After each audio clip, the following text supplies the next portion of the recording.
Hello, and welcome to the History of Stevens Traditions Part 2, part of the Samuel C. Williams Library's virtual lecture series.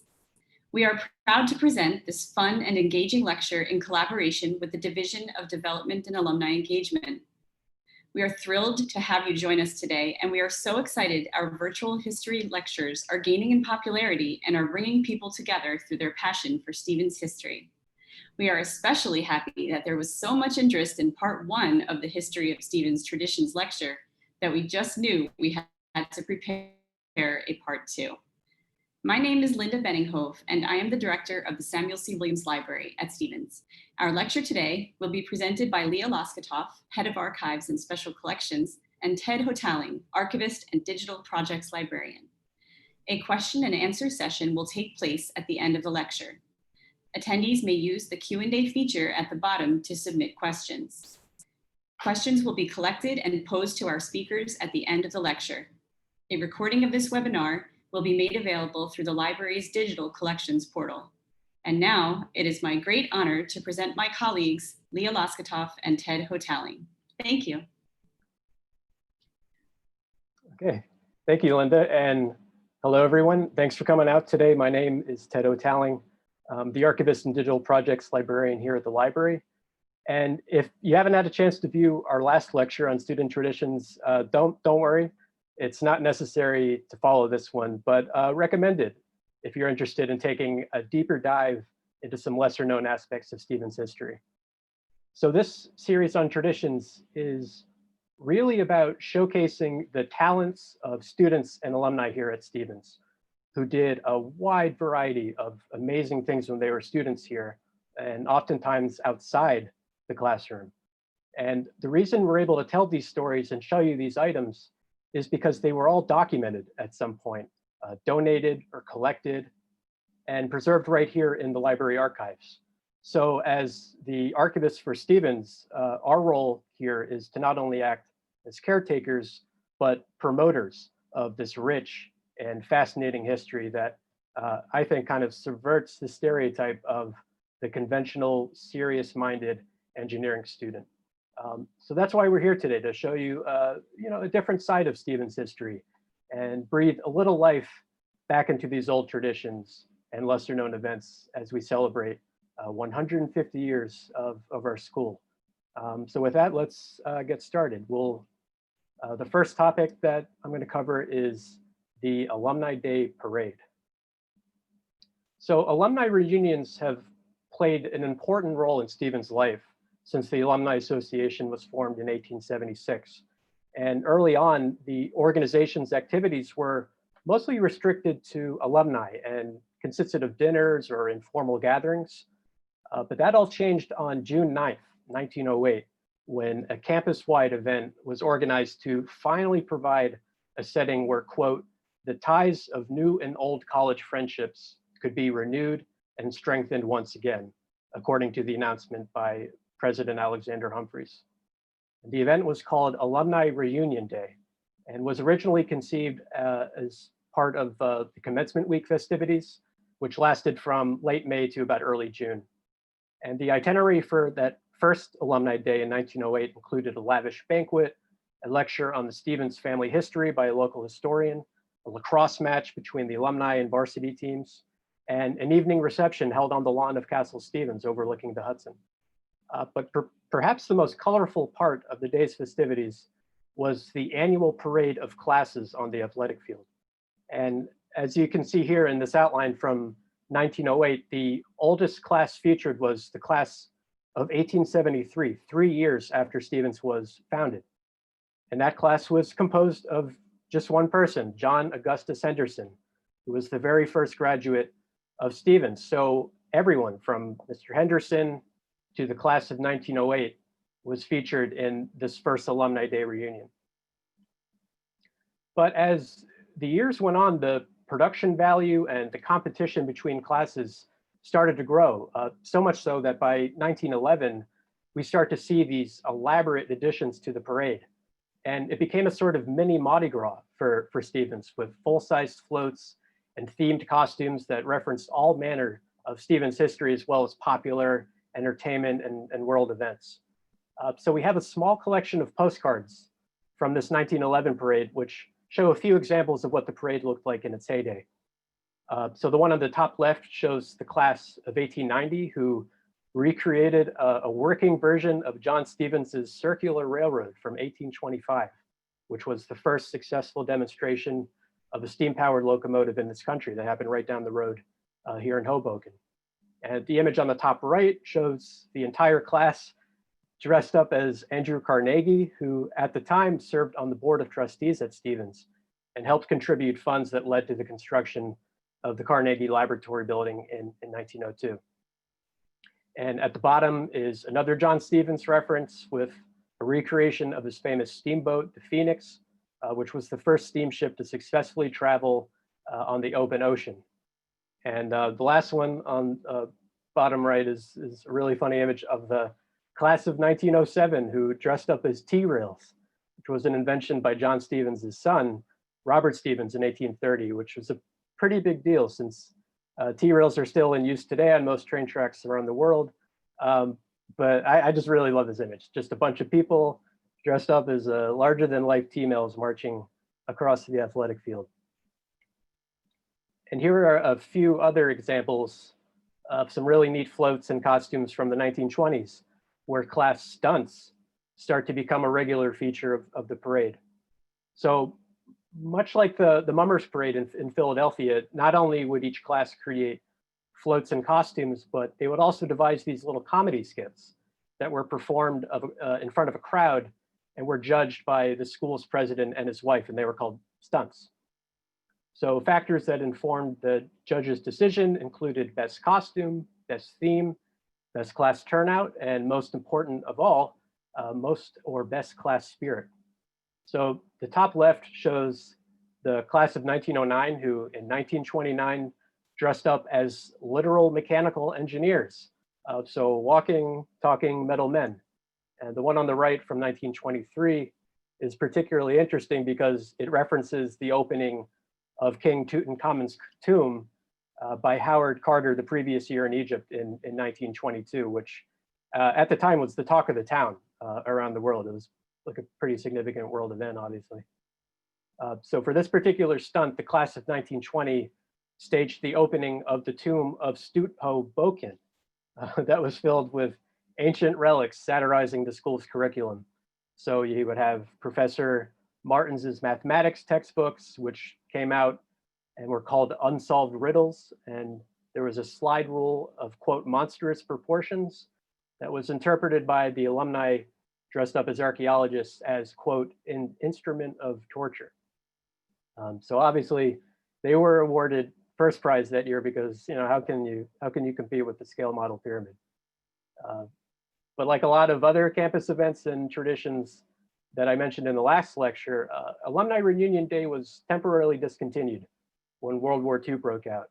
And after the war, Alumni Day officially came back to campus in 1946, but the parade portion was greatly reduced in scope, and the stunts and the floats soon disappeared from that day's festivities. But decades later, today, Alumni Day remains a much beloved tradition for the Stevens community. And although it was held virtually this year, we're hoping that next year we can return to, you know, these familiar scenes of camaraderie and sharing good cheer in person, which is what Alumni Day has always been about. So now we're going to move on to the varsity shows of the 1920s. Stevens has had a long-standing performing arts tradition stretching back to its earliest years. In 1874, the sophomore and junior classes collaborated on a production of Hamlet to raise money for the newly formed rowing club. But theatrics really took off at Stevens in 1910 when the Stevens Dramatic Society was formed. In 1921, it temporarily merged with the other performing arts clubs like the Student Orchestra, the Glee Club, the Banjo Club. Yeah, we had a banjo club to form the Clef and Cue Society. And it's here that we start to see this multidisciplinary, do-it-yourself attitude that became a staple of campus theater productions in the years to come. So the Varsity Show was one of two dramatic society shows produced each year by Stevens students. And it was inspired by Columbia University, who started their own varsity show tradition back in 1894. And the proceeds from each production benefited Columbia's athletic program, so that's how we got the name Varsity Show.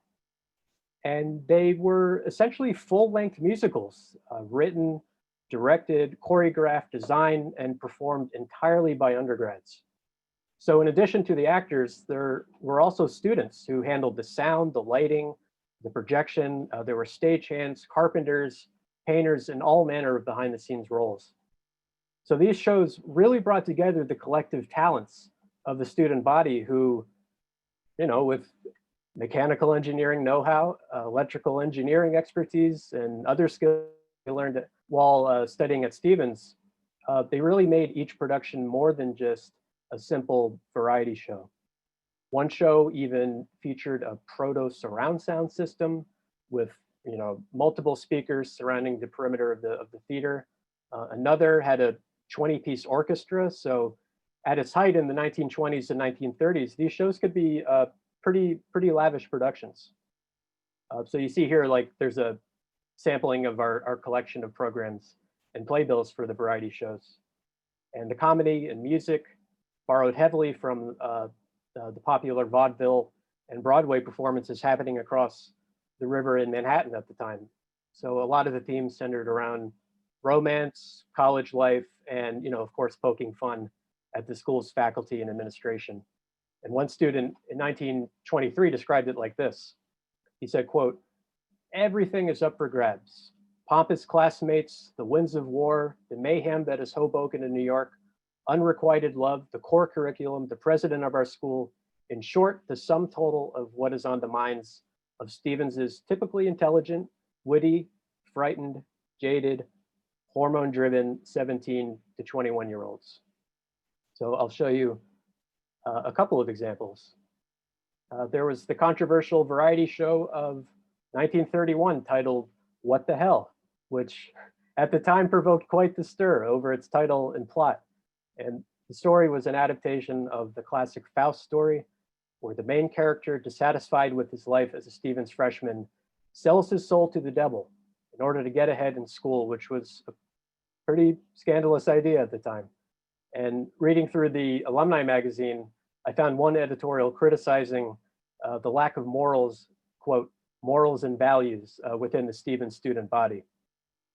But one of the student cast members writing in the Stute later that week said, quote, "The furor which the alumni created over our humble little play obtained a great deal more publicity and comment than could ever have been hoped for otherwise. And for that, we, the Dramatic Society playwrights, are forever grateful," end quote. And to his credit, the president of Stevens at the time, Dr. Harvey Davis, refused these petitions from alumni to ban the show from campus. So good on you, President Davis. Not surprisingly, the play ended up being a huge box office success and was held at the recently created Stevens Theater in Edwin A. Stevens Hall, which is now the DeBon Auditorium. And I'll also mention that there were a couple of notable Stevens alums who were involved in this particular production, which I think makes it even more interesting. So take a look at the program on the left. And I don't know how well you can see this, but you'll see that the book and lyrics were written by William and Roger McLean, the former being the valedictorian that year and later being the namesake for McLean Hall. But the one that I think really stands out is Fred Bissinger, class of 1933, former chairman of the Board of Trustees at Stevens, who arranged the music for this show. So I think it's a pretty interesting trajectory from his rebellious undergrad years. So interesting little tidbit. And here are some photos of another show called the Pipe Fitter's Fancy, or Virtue Rewarded, which was the Varsity Show of 1933. And it had two separate stories.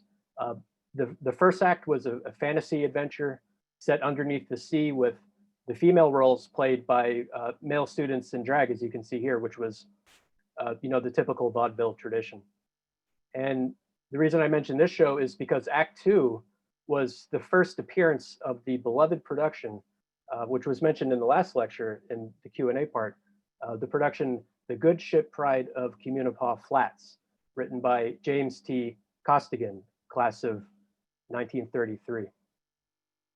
And I'm sure a lot of you who attended Stevens way back when are familiar with this play, as it was usually put on at the beginning of the fall semester for incoming freshmen. And it eventually replaced the Varsity Show as the annual student tradition here, which, as far as I can tell, the Good Ship Pride, I think, was held up until the 1980s, but correct me if I'm wrong later on in the Q&A portion. But the last original Varsity Show was held in 1939, and as with the Alumni Day Parade, World War II effectively put an end to this tradition, as many students were either serving overseas or enrolled in the Navy V-12 program, which dominated on-campus activities in the 1940s. After the show, the Varsity Show was resurrected off and on by alumni more out of nostalgia, but it never quite took off again as a regular annual undergraduate activity. Theater, however, did continue to play a major role on campus, especially under the direction of Professor Harold Burris Meyer, who, as director of the Dramatic Society in the 1930s and 1940s, put on some pretty technically ambitious and more serious dramatic productions that gradually replaced, the college humor brand of the old Varsity Shows. And I'll also mention that the Dramatic Society is still very much alive today and remains the oldest active student organization here at Stevens, which is pretty cool. So for the last topic that I'm going to talk about, we're going to move on to humor and literary publications. And most universities at some point in their history have had a student-run humor magazine at some point. The famous Harvard Lampoon has been around since 1876. MIT's Voodoo magazine has been published since 1919. And our rival RPI has had around 4 different humor magazines at some point or another. So regarding Stevens, we'll mainly focus on 2 humor magazines. The Stone Mill, published in the 1920s and 1930s, and Events magazine, which was published off and on from the late 1940s to about the mid-late 1970s. And some of you are probably familiar with Events. Some of you probably even wrote for it. And that came later, but it wasn't the first humor publication at Stevens. That honor belongs to the Stone Mill, which was first published in November of 1921 and later recognized as an official undergraduate activity in spring 1923. And I think the origins of the Stone Mill are probably best told by its founding editor, Sidney Senzer, class of 1922, who held a dinner to celebrate the magazine's first issue in 1921 at the old German club around the corner from Stevens. So I'll read a quick portion of the toast that he gave that evening. Quote, "It is in the hope of spreading an occasional ray of sunshine amidst the platitudes of life at Stevens that these pages are written, and we endeavor to present clean and wholesome humor and the best wit and imagination available at this institution. So let us eat, drink malted milk, and read the Stone Mill." End quote. And the first issue was immediately successful. It sold over 1,000 copies within 24 hours, with students demanding even more content. So throughout its life cycle, it regularly published 6 issues a year, which is really, really impressive. And each issue was devoted to a different theme.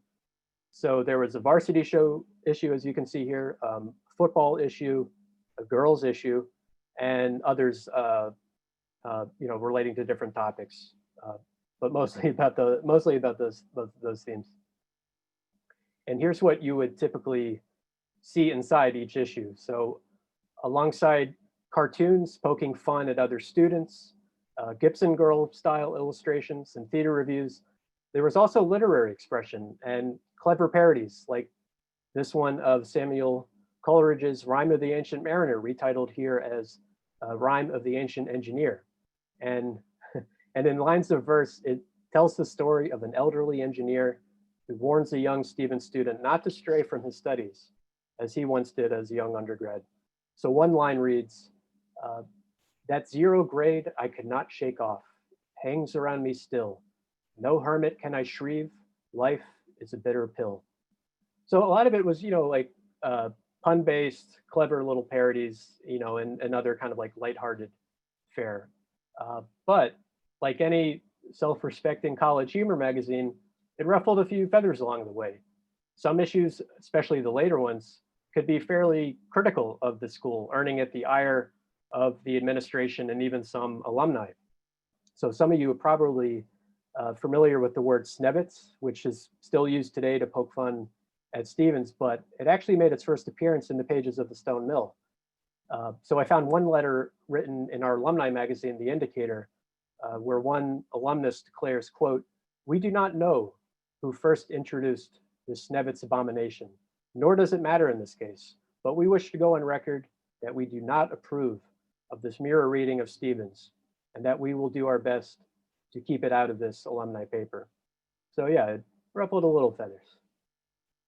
And like a lot of other humor magazines around this time, the Stone Mill could not escape the constant plague of financial troubles due to a lack of advertisers and plummeting sales as student interest started to wane. And student participation even started to ebb in the late 1920s until the paper's small staff found that it just couldn't put together an issue. So 1930, the fall of 1930, the Stone Mill published its last issue after 9 years of activities. But it wasn't the last humor magazine on campus, which brings us to Events magazine, which was first published in 1947 as the integral of events, with the goal of, quote, preserving or presenting a truer picture of undergraduate activity unhampered by the yearbook tradition, according to its first editor, Louis Shook. And it was usually published twice a year to coincide with the annual Winter Carnival and Spring Sports Weekend. And initially, it was a huge flop. Students complained that it didn't really offer anything beyond what was already published in The Link and Astute. But however, they did enjoy the humor and the satire. So by the early 1950s, Events was primarily a humor magazine in the vein of the Harvard Lampoon and Mad Magazine. So as you can see from these covers, that parodied everything from Time Magazine, Life Magazine, Playboy, and a host of other topics of the day that were particularly popular with college students. I especially like the May 1962 issue down there on the bottom left, which shows President Jess Davis as Alfred E. Newman. So you can see that these issues can be chock full of these like little references to the faculty, administration, and other students, and oftentimes in a critical light, as we see later. But other times there were some really clever engineering-centric jokes, like the turbo encabulator. We all know that one, right? And there was also one issue had a fully realized schematic for building a wall around the Stevens campus to protect it from the rest of Hoboken, which kind of tells you a lot on how Stevens students perceived their town. But for better or for worse, these magazines define the times in which they were produced. And because humor can be an interesting filter for understanding, they offer a really unique glimpse into the mind of the Stevens undergraduate living in these different eras around the mid-20th century. What they were concerned with, what they thought was unjust, what they fantasized about, their prejudices even, and of course, what they found funny. And that gives us a really fascinating, unvarnished perspective that doesn't always find its way into the official history of a university. So that's one reason why we think it's important to collect these types of publications.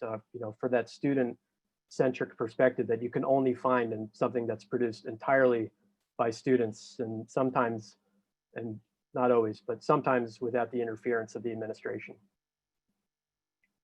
And subsequent issues of Events, which were published irregularly over the next several years, became increasingly risque, with more pointed critiques towards the administration, and sometimes borderline pornographic imagery. So that kind of usually put it in a pretty precarious position in the eyes of the administration and the student council who helped fund it as an official student organization. So it was always in danger of losing money. And as was the case with the Stone Mill, events was almost always on the verge of collapsing due to a lack of funding and student participation.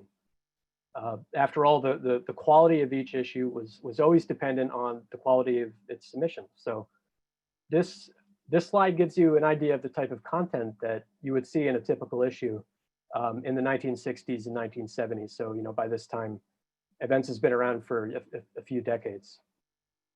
And the cartoon at the bottom was a regular feature in the late 60s and early 70s issue, which features William Bingham, the Dean of Student Affairs, and Richard Everson, the Assistant Dean, who are depicted here as fascist soldiers cracking the whip on the helpless student body.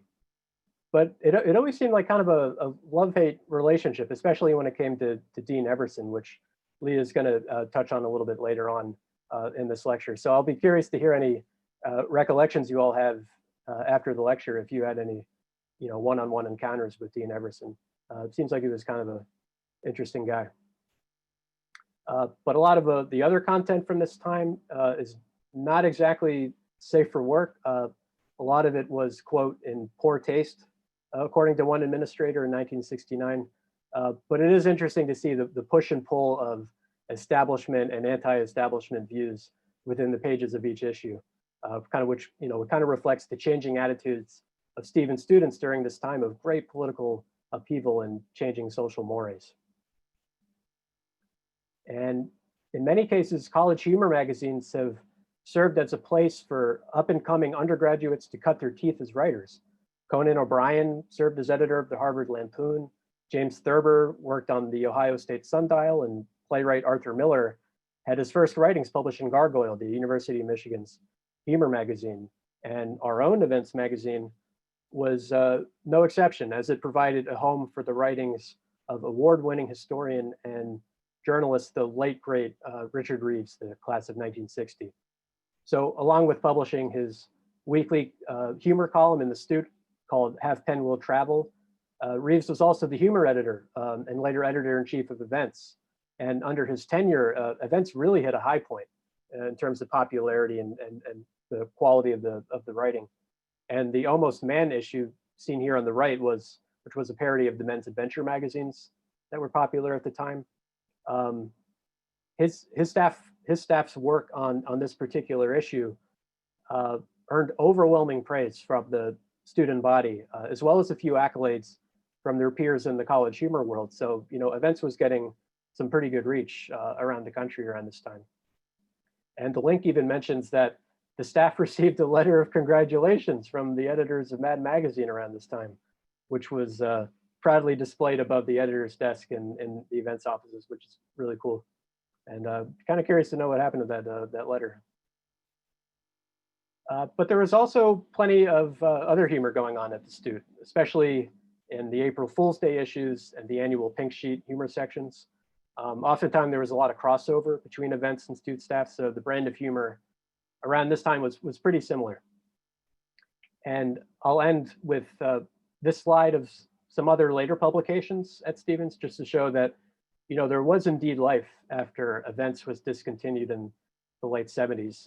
Stevens students continued to create new outlets for expressing their creativity, and Redshift, the one at the bottom right, is actually still published today, albeit on the web in digital form, and features a wide variety of submissions from students and faculty in a variety of media. So now us archivists just have to figure out how to preserve it all, when it's no longer being published in physical form. So that'll be a pretty big challenge for us, as we continue to discover and collect old and new forms of creative expression from Stevens students and all these different media.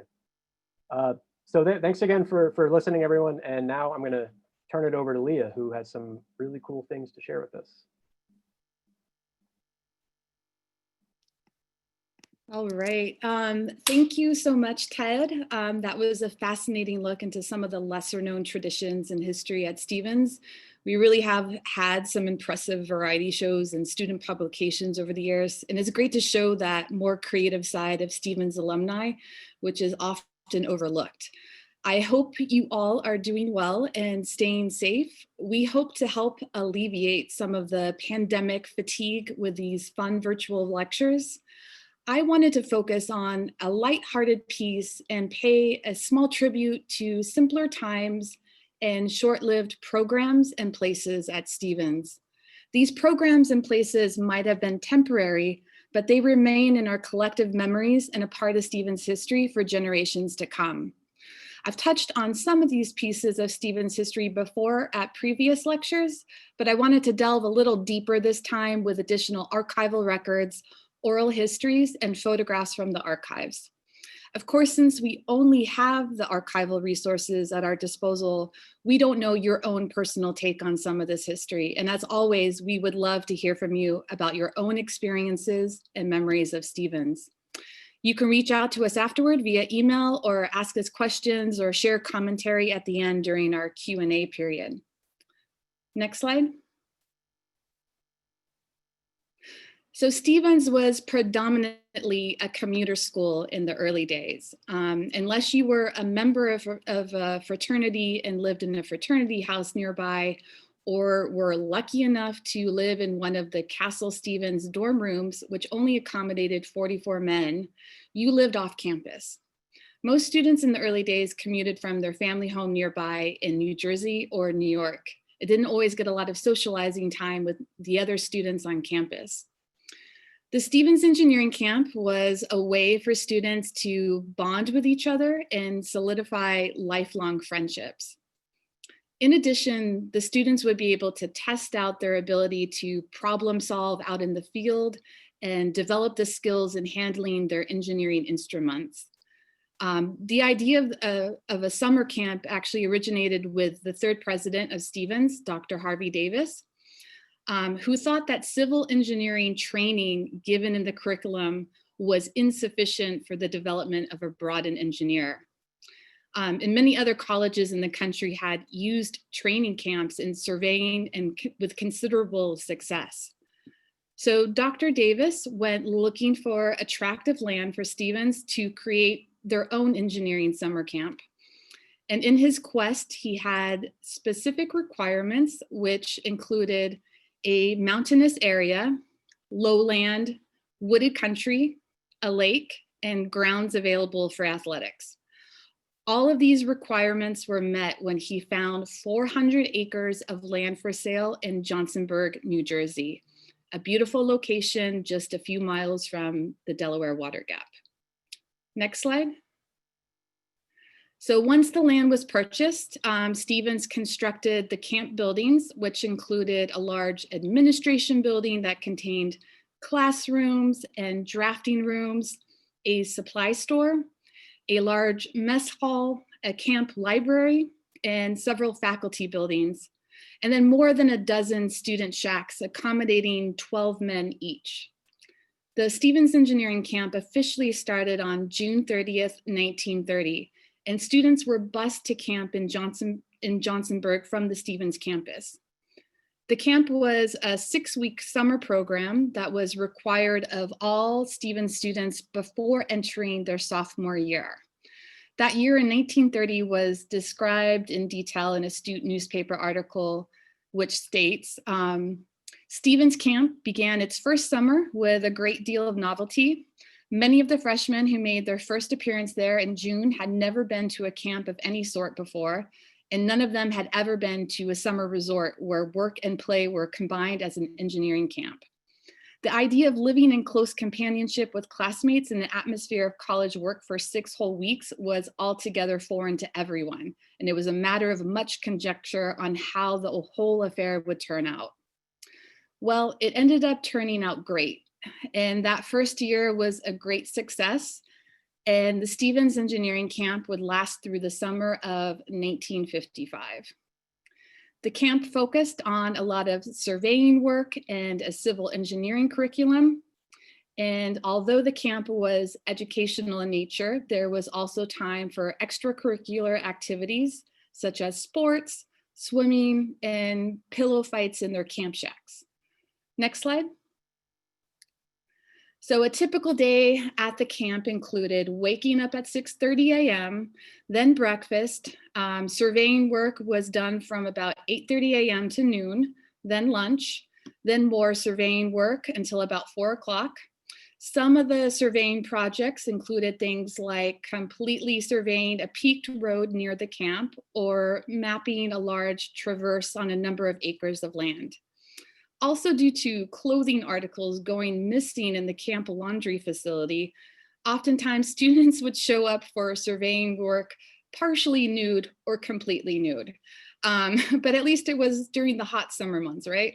After the surveying was done for the day, there was time for swimming and swimming lessons for those that didn't know how to swim, and then dinner and sports. Each Sunday, there was a baseball game between the instructors and the students. Athletics and inter-shack competitions would conclude by 8:30 every night, so it was a full day. All the inter-shack games were scored on a basis of 10 points for each game won, and the swimming competitions were 40 points. There were 2 different leagues set up with 6 shacks in each league. And the final playoffs between the 2 leagues were attended by the entire camp towards the end of their 6-week time. Next slide. The lights in each camp shack had to be out by 10 p.m., but nighttime pranks frequently ensued with shack raids, which became a favorite pastime of the campers. Also, writing letters back home and card games near the fireplace in the mess hall were other favorite activities. Students were allowed to venture into neighboring towns once a week to change things up, but if a student left camp without permission, they were penalized with manual labor.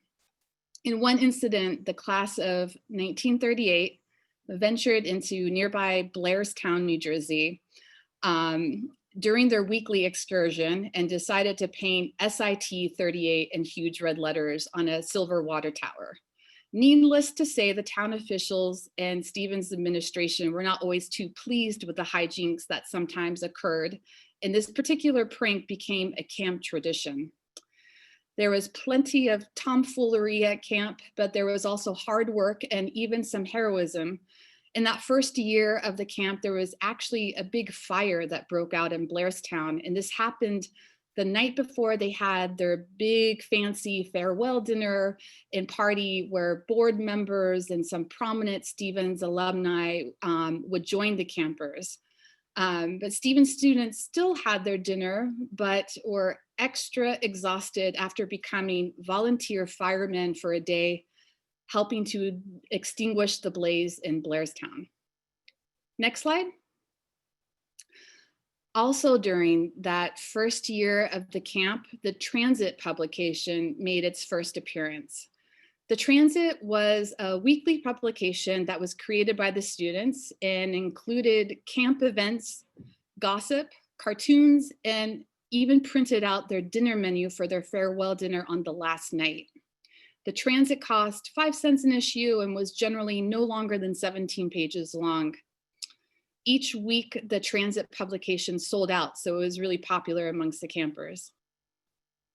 Next slide. The camp would also host special lectures and guest speakers. Some examples of the type of guest speakers that were present at the engineering camp can be found in some bound transcriptions in the archives. In August of 1931, Stevens alumnus Robert Post from the class of 1898 gave a lecture on structural engineering, providing his own expertise with his structural steel contracting company, Post and McCord. Post and McCord were the steel contractors for the construction of 2 iconic buildings in New York City, the Empire State and Chrysler buildings. The students had at their disposal a very successful and knowledgeable structural engineer, and in 1931, the Empire State Building had just been completed, so this project was fresh in his mind. During the lecture, Post went over the step-by-step details of how the Empire State Building was constructed and Post and McCord's part in that, which included erecting the riveted steel beams. I love this photo from the 1930s of Stevens students looking at the Empire State Building from campus. But how inspiring to see such a beautiful structure in the New York City skyline and know that a Stevens alumnus played a big part in it. Next slide. So stimulating lectures, hands-on field engineering curriculum, and enriched camaraderie were the highlights of the Stevens Engineering Camp. And alumni that remember the camp have sometimes shared with me that it was their fondest memory of Stevens. Students would generally come to the camp as complete strangers, but after the 6 weeks, they would leave as lifelong friends. Next slide. And next slide. So on February 1st, 1974, the Colonel John's Rathskeller, also affectionately known as the Rat, or sometimes even called Skeller, was officially opened on Stevens campus. The efforts of this project had started about 7 years earlier and was a collaboration between Stevens students, faculty, alumni, staff, and the administration.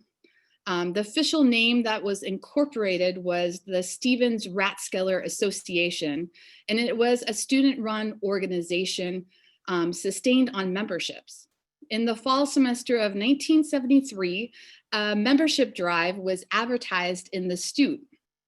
The membership drive included a free beer tasting and a poster contest. The winner of the poster contest would win the prize of having a personalized, constantly chilled beer mug of their choice with a few free refills included. So what a prize. Next slide. The Rat was located where the Colonel John's Cafe is now located on the first floor of the House Center. It was intended as a nonprofit to assure that prices would be kept at a minimum so that students would stay on campus rather than go out downtown. There were bylaws, an elected board, membership rules, and annual dues required. Only members were allowed in, but a member could bring guests, and there was a guest book that people would sign to help keep track of who was there. We have a few of these guest books in the archives. And as you can see from these photos, there were a lot of fun parties that happened there.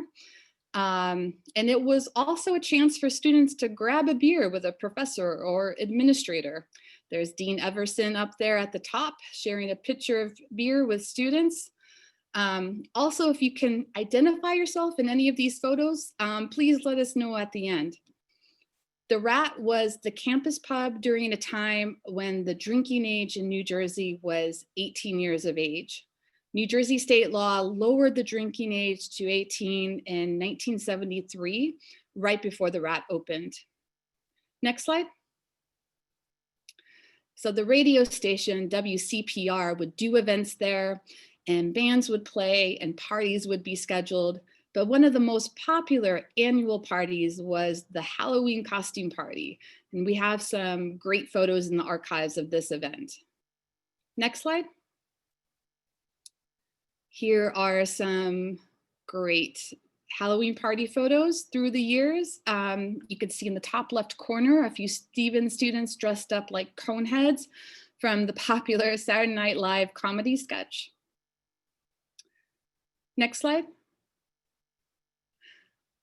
Although sometimes the purpose of the Rathskeller Association was questioned by Stevens students in the Stute newspaper, some of the purposes defined in the bylaws were to operate a Rathskeller and to promote, encourage, and further other allied civic, social, and recreational activities, and to provide facilities for its membership and others to engage in such civic, social, and recreational interest. Also to provide food and beverages of all kinds to its members and others.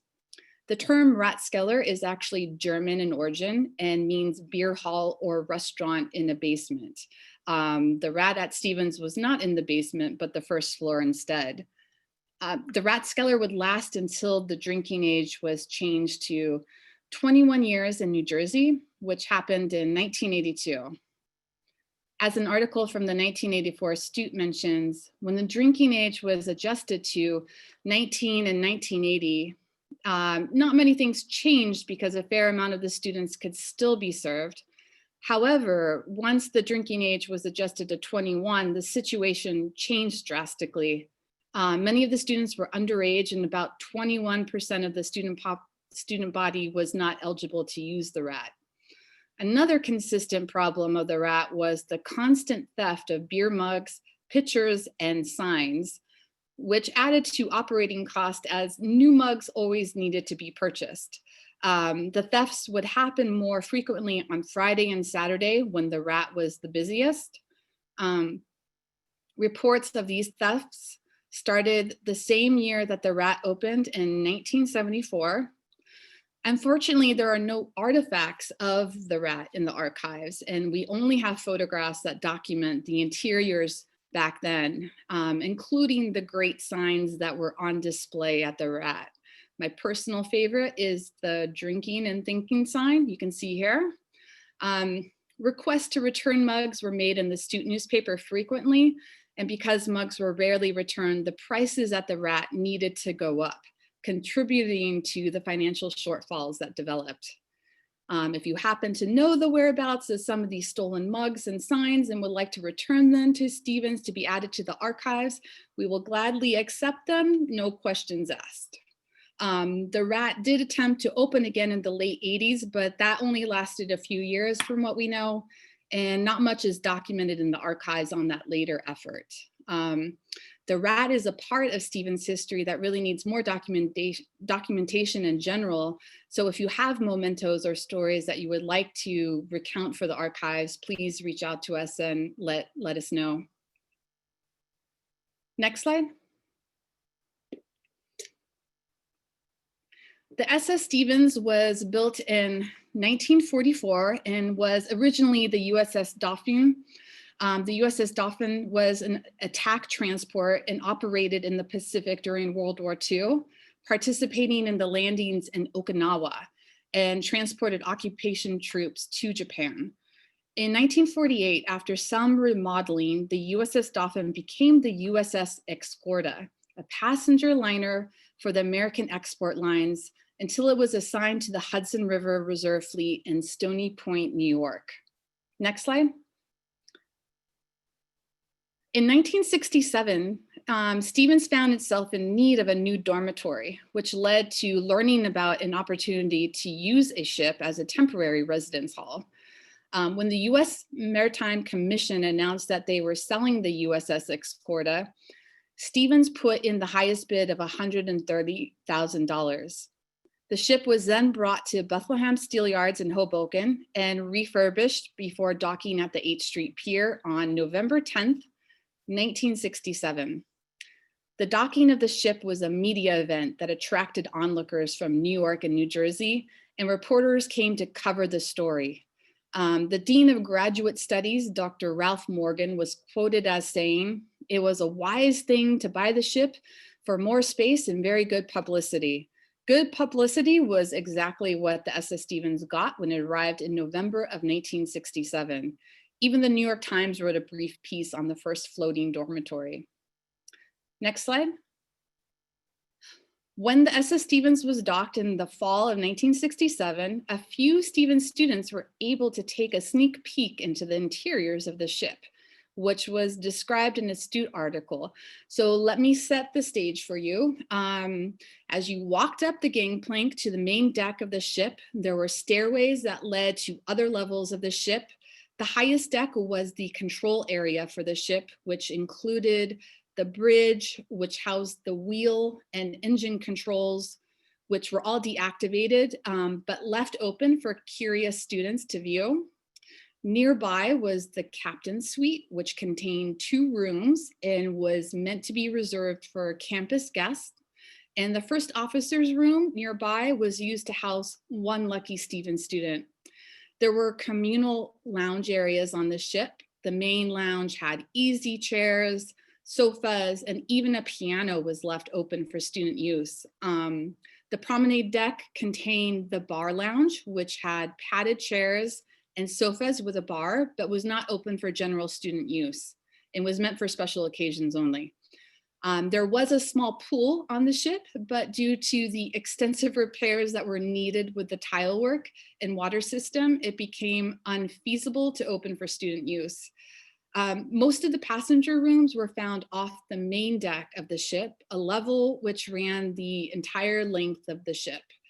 Most of these rooms were 3-man rooms with 2 beds folding into the wall, and the third being a convertible sofa, but the sofa was removed to make room for desk space, thereby making the rooms into comfortable doubles with private bathrooms, wall-to-wall carpeting, and plenty of closet space. Each room also had its own temperature control system. There was also a recreation room with a pool table and vending machines. The cost to lodge in a passenger room on the ship was $250 a semester, and generally the waiting list was quite long. The ship was ready for student boarders in January of 1968 and can board close to 175 students. That first night that the ship was docked on the 8th Street Pier, 4 enterprising Stevens students managed to sneak by the dockyard guards and hung their Chi Phi fraternity banner over the side, becoming the first Stevens students to spend a night on the ship. Next slide. Over the years, there have been many different stories told about adventures on the SS Stevens, and sometimes it's hard to distinguish what is fact from fiction, but I will try with the documentation that we have available in the archives. Some antics on the SS Stevens were remembered in print when the ship was towed away on August 26, 1975. She slipped away down the Hudson River, nudged by 3 Tony McAllister tugboats that brought the SS Stevens back in 1967, and left the landscape of the Stevens campus and the Hoboken waterfront for good. Some highlights were when in 1968, the campus radio station WCPR was hooked up to the ship, and they broadcasted from Maine to Florida and as far west as Illinois. In fact, the 10-watt station blocked out WABC, a 50,000 watt station in Manhattan, for half an hour until someone from the FCC showed up to take care of the problem. There is also a story that gets told from time to time about Stevens students getting the ship started and cruising down the Hudson.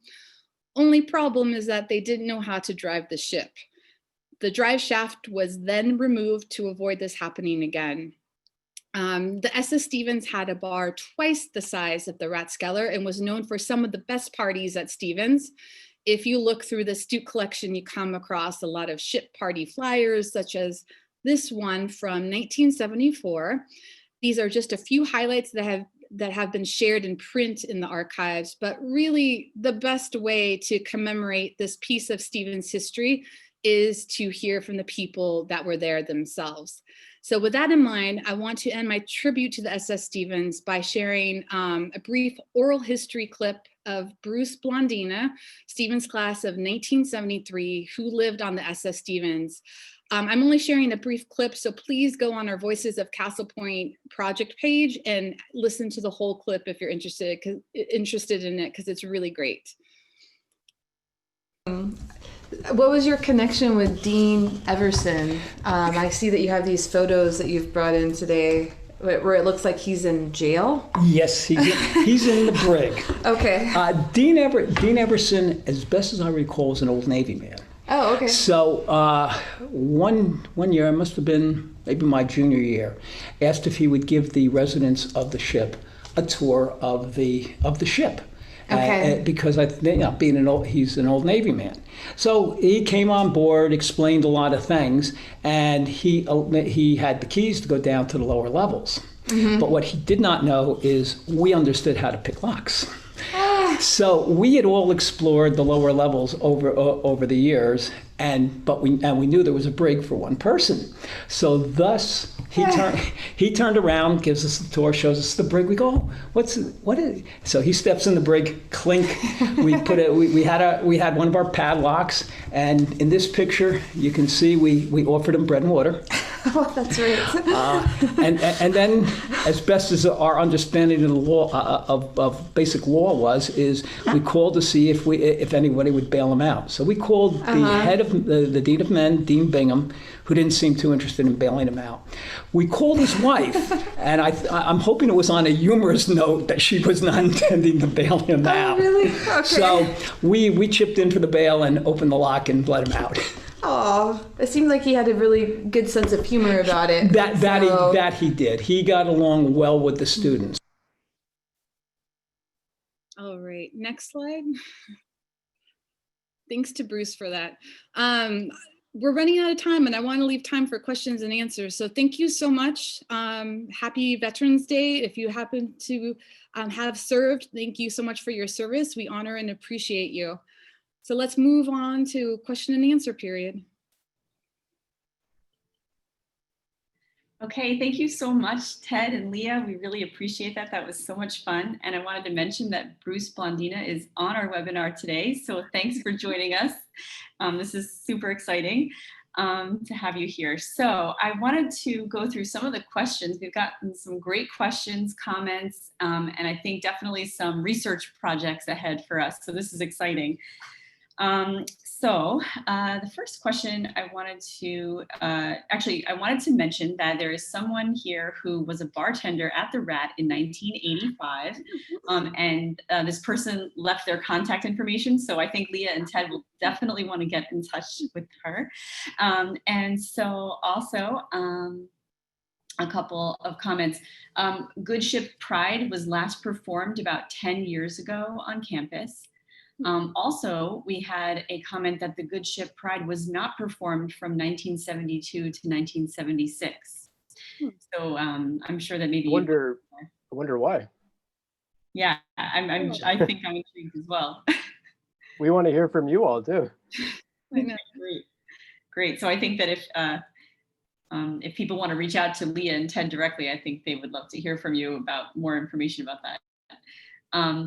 We did have one question, and it was in reference to a slide early on in Ted's presentation. It was the picture of the Alumni Day Parade scenes with the pyramid in the picture. The question is, what were the names of the buildings shown in those photos? And I mean, I can understand if maybe you'd need to do some research or just to identify, but on, off the top of your head, do you happen to know the names of those buildings? Yeah. I actually don't know the one on the left, but the one in the center is the old Delta Tau Delta house, which was called the Shelter. And I don't remember the exact year that it was constructed. Maybe Leah, you can help on that. But it was demolished at some point, and they moved to new quarters, I think on Castle Point Terrace. But that's their old fraternity house. Right, and the Delta Tau Delta house is now on Castle Point Terrace. Yes, that's right. Okay, that's and great. it's really weird because like whenever you see like aerial photos of campus, like the old Delta Tau Delta house was like right on the athletic field, so they had like some prime seats for like all the baseball, football, lacrosse matches and things like that. So They did. Wow. Yeah. That's great. That's really exciting. Okay, thank you. So yeah, and I'm sure that if the person wants to find out more, they can contact Leah and Ted for more information. Yeah, no, definitely. Yeah. Piece it together. Yeah, that's great. Okay. There is a question. Do you know whatever happened to the 400 acres in South Jersey that was purchased for the engineering camp? It was, Stephen sold it to a Presbyterian church camp at some point. I don't know exactly what year that was, but I think they still own it actually, that area. And so there was an alumnus that actually went back maybe during his 50th reunion or something that had been to the camp, and he made a scrapbook about it, and he had wanted to see what the buildings looked like now. So they were kind of like the original camp buildings that Stephen constructed were still there, but they kind of just renovated them a little bit. But I think it still is a Presbyterian church camp, as far as I know. That's great. That's great. There was a question, when did weekly maid service, such as changing bed linens, vacuuming, etc., in student dorm rooms end? That's an interesting question that I don't know offhand. Yeah, we can look into that. Okay, great, great. We did have another question. The class of 1960 made a wonderful video about the Stevens Castle. When the castle was raised, what happened to the interior fixtures, particularly the unique floating staircase in the lobby of the castle that was highlighted in the video? We have some balusters from that staircase. The rest of the staircase must have been just demolished, but we have some pieces from that staircase actually in the archives. And those balusters are on display in the Mary Stevens room, which is on the first floor of the library. And we do have some furniture pieces and other artifacts that came from the castle and from the Stevens family that we do have in the collections and are on display at the library. That's great. Yeah, and this is a good plug for the digital collections portal, because that documentary we actually put on the virtual Stevens history page. So in addition to that, there's exhibits, Leah's oral history project, and thousands of digital photos like the ones that you saw in today's presentation. So the link for that's at the top. And you can see that documentary made by the class of 1960. It's really, really, really good. It's really good. That's great. Excellent. And there's a comment, and I found this interesting too, just to see the Empire State Building in 1935 before the tall antenna had been installed on top. So I found that very fascinating as well. That's a real treat to see such an early photograph, and then from the vantage point of Stevens campus. Yeah, and it's actually really helpful to help date photos of Stevens too, like images of the Stevens campus, because in the background you always see like the changing, evolving landscape of the Manhattan skyline, and then we'll be like, oh, okay, now we know that it doesn't have the spire, so it has to be sometime in the mid 1930s or early 1930s. Yeah, absolutely, absolutely. So we did have a great comment. Dean Everson did have a great sense of humor and kept that picture of him in the brig. It was on his desk for decades. So that's great. That's great. Yeah. We also have another person who tended bar from 1974 to 76. So thank you for sharing that. That's really exciting. Great. We would love to hear more stories about that directly from people who tended bar. That's a great perspective. And we have a comment that the rat lasted until the mid 90s. Really? So maybe we want to learn more about that. Yeah, I'll need to dig deeper, because I didn't see as much recorded like past a certain time. So that's interesting to know. Yeah.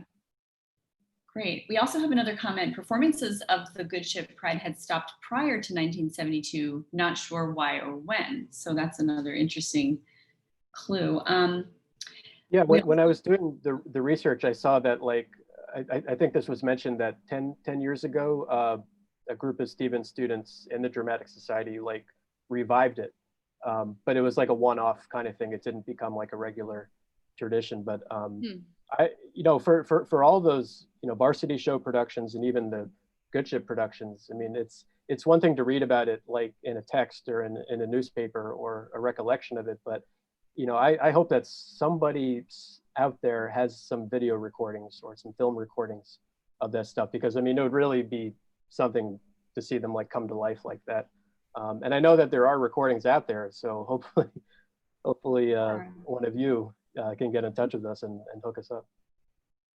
That would be great. That would be great. We have two comments about one of the houses in those photographs that we were talking about from the Alumni Day Parades.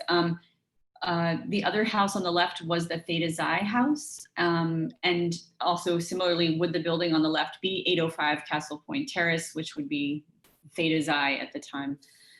So we should definitely look into that as well. Yeah. that's really helpful. Thank you. Yeah, that's really, really helpful. So we have another question. Looking at the photos from the 1920s and 1930s, this person mentions that they're struck that all the students are white. When did Stevens start admitting Black students? Do we happen to know that? I don't know if there was a policy on that at Stevens. I've never come across that. I know that the first Black student graduated in 1924.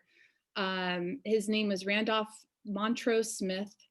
And the second was James Sylvester Braxton. He graduated in 1937. And he was at the engineering camp when he was at Stevens. He would have been around that time. So I don't know if I haven't actually come across myself that policy that Stevens had for that, but it was predominantly white, especially in the early days. Yeah, and interestingly, James Braxton actually, worked on some of the variety shows when he was a student at Stevens in the 1930s. So he was pretty actively involved. We just acquired an amazing collection, the James Braxton Papers, which I'm very excited to go through and learn more about him. So that should be available, hopefully spring semester or maybe, next year for students to come in and look through that collection as well. Because I've been in contact with his widow, Virginia Braxton, who is really amazing. We've been able to get this great collection from his life that documents his life. That's amazing. All right. We have one comment that the Johnsonburg camp or the camp is still there. Mm-hmm. So that's good to hear. The staircase in the castle was demolished. Only the balusters were salvaged. We have confirmation on that. We do have a comment that the maid service ended around 1968 or 1969. And it stopped while this person was there or in the later years at Stevens. We have another comment from a member of the class of 1977. Though I didn't live in the ship, which isn't apparent in the photos, is that because it was docked, all the rooms were on a slant down towards the stern. Oh, okay. Sounds lovely. This is interesting. This is I know. We have another mention about the photo, the photo with the houses. The house to the left of the Delta Tau Delta house is, I believe, the original Theta Psi house, 801 Castle Point Terrace. In 1966, Theta Xi moved next door into the old Kuffel house, 805 Castle Point Terrace, KEUFFLE. So we'll definitely make a note of that and take a little bit further look into that. Okay, a comment about the Rat. From when the Rat opened through my graduation in 1976, we ate dinner most days, Monday through Thursday, at the Rat. The burgers and other food was cooked to order at the Rat, while cafeteria food was prepared in advance. A pitcher of beer, whatever brand was subsidizing, was less expensive than a pitcher of Coke or Pepsi. So dinner was usually a cook-to-order hamburger and fries along with a glass of beer. Nice. Sounds great. We also, someone on here, a participant, was the Rat manager from about 1990 to 98. Really? Oh, yeah. Wow. So we'll definitely want to talk to that person. Yeah. We also have a mention that the Good Ship Pride has been revived off and on until about 2010. And comment, I support Dean Everson's sense of humor about being locked in the brig. He told me the story himself over a beer at the Rat while I was an undergrad. And Dean Everson was quite fond of beer. So shows that he really, I think, was well liked by the students for sure. Yeah. So here's an interesting recollection. I remember one time when a Russian cruise ship broke down somewhere off the coast and was towed into Bethlehem Steel for repairs. The entire crew was taken to Colonel John's. Oh my gosh. What a sight. That's amazing. Yeah.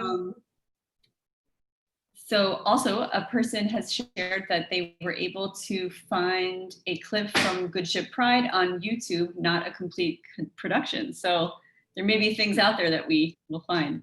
Is that the 2010 production or an older production? Because I think I've seen the more recent one. But I would love to see like some of the ones from, the 30s or 40s and 50s. Yes, absolutely. We have a suggestion to contact Ken Nielsen. Dean Ken Nielsen would know when the Rat closed. He was working here, started in 1993 when it shut down. So Okay, I'll reach out to him. Yeah. We'll reach out. We have a comment. The original Delt house was torn down to build Tech Hall, I believe. And so they were given the Theta Xi house where Delts are now, and Theta Xi was given the house next to Tech Hall. Oh, okay, interesting. Yeah, that makes sense. Tech Hall became Jonas Hall, I believe. Yes, thank you. Yes, Yeah. thank you. Yeah, that's right. It's Jonas now, right? And in terms of when women were admitted to Stevens, that's 1971, correct? Correct. Okay. Yeah. Very good. Yeah. We have a comment about the ship. The ship rose and fell with the tide, so the pool table was always needing to be shimmed to keep it level. Yeah. That's great. That's also in Bruce's clip online, so please listen to it because I didn't have time to play as much as I wanted. So, that's great.